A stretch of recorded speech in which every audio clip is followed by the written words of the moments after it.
तो comfort zone इसका सच क्या है? चलिए समझते हैं और इसकी शुरुआत करते हैं स्कूल के दिनों की एक कहानी से। बात तब की है जब मैं 9वीं क्लास में था। एक शाम को मैंने अपने क्रश सिमरन को उसकी सहेलियों के साथ साइकिल पर देखा। पता चला कि उसने पास में ही मैथ्स की ट्यूशन शुरू की है और बस मेरी तो दुनिया ही बदलने वाली थी। गर्मी के दिन थे और मैं भाई साहब हर रोज घंटों तक घर के बाहर खड़ा रहता था, सिर्फ उसकी एक झलक पाने के लिए, उसकी एक मुस्कान के लिए। घंटों की गर्मी, पसीना कुछ भी नहीं लगता था। और ये दिलचस्प बात है ना, जिन चीज़ों के लिए हम इतने पैशनेट होते हैं, चाहे वो कोई नया रिश्ता हो या कोई वीडियो गेम, हम कितनी आसानी से उसके लिए किसी भी तरह की मुश्किल को अपना लेते हैं। तो असली सवाल ये उठता है कि जो जुनून और ऊर्जा एक क्रश या एक गेम के लिए होती है, वो हमारे करियर के लक्ष्यों या कोई नई स्किल सीखने के वक्त कहाँ चली जाती है? हम उन जरूरी जगहों पर असहज होने से इतना बचते क्यों हैं?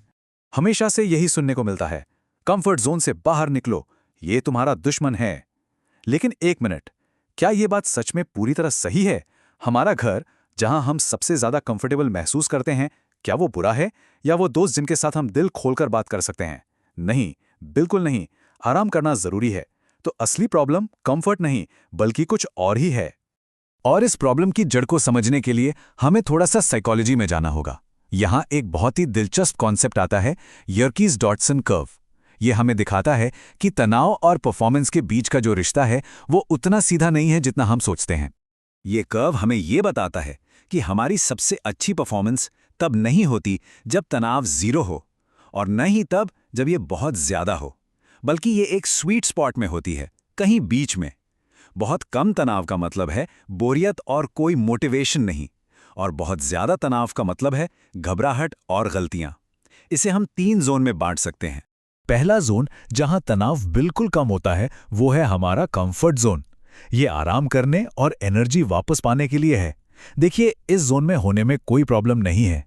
प्रॉब्लम है हमेशा इसी में फंसे रहने में। ये एक बेस कैंप की तरह है, ना कि कोई परमानेंट घर। दूसरा जोन है हमारा लर्निंग जोन। यहां थोड़ा तनाव होता है, जिसे ऑप्टिमल एंजाइटी भी कहते हैं। ये वो जगह है जहां हमें चुनौती तो मिलती है, लेकिन घबराहट नहीं होती। असली ग्रोथ और असली सीख यहीं मिलती है।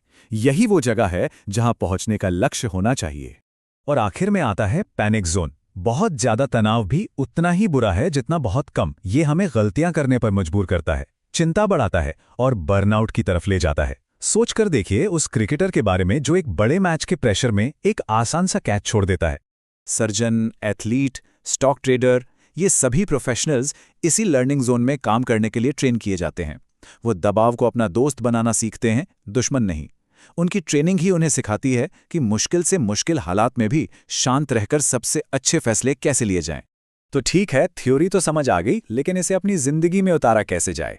चलिए एक सिंपल 3 स्टेप का ब्लूप्रिंट देखते हैं, जिसे अगले 7 दिनों में ही अपनी जिंदगी में लागू किया जा सकता है। पहला स्टेप, एक सेफ्टी नेट बनाना। देखिए, हमारा दिमाग रोलर कोस्टर या हॉरर फिल्मों को एंजॉय कर पाता है। क्यों? क्योंकि उसे पता होता है कि ये सेफ है। डर है लेकिन खतरा नहीं है। बस यही लॉजिक हमें अपने जीवन के लक्ष्यों पर भी लागू करना है।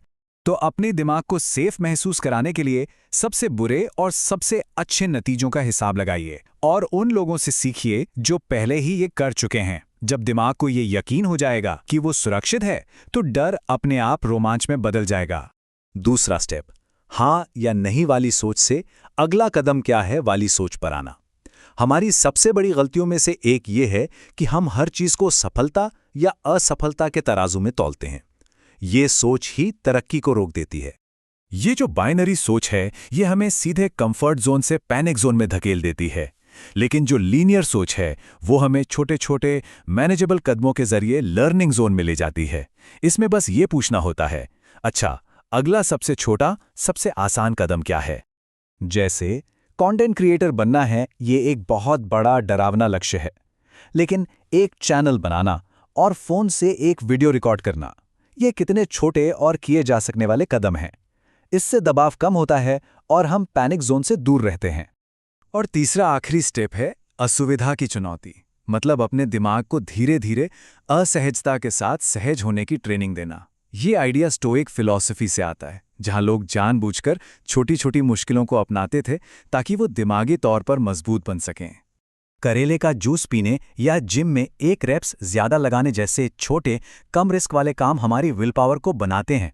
इससे दिमाग का प्रीफ्रंटल कॉर्टेक्स मजबूत होता है, जो हमारे फैसले लेने और फोकस करने की क्षमता को बेहतर बनाता है।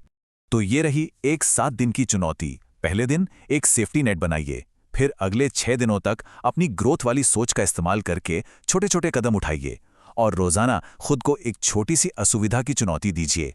और यही सबसे जरूरी बात है, ग्रोथ का मतलब आराम से भागना नहीं है। यह आराम और सीखने के बीच का एक साइकिल है। कंफर्ट जोन में आकर रिचार्ज करिए और फिर हिम्मत के साथ लर्निंग जोन में कदम रखिए। आखिर में ये एक बहुत ही शक्तिशाली विचार है। एक व्यक्ति वो है जो वो करता है, न कि वो जो वो करने के लिए कहता है। इरादे जरूरी हैं, लेकिन हमारे काम ही हमें बनाते हैं और बदलाव लाते हैं। असली ग्रोथ तब शुरू होती है जब हम वो पहला कदम उठाते हैं।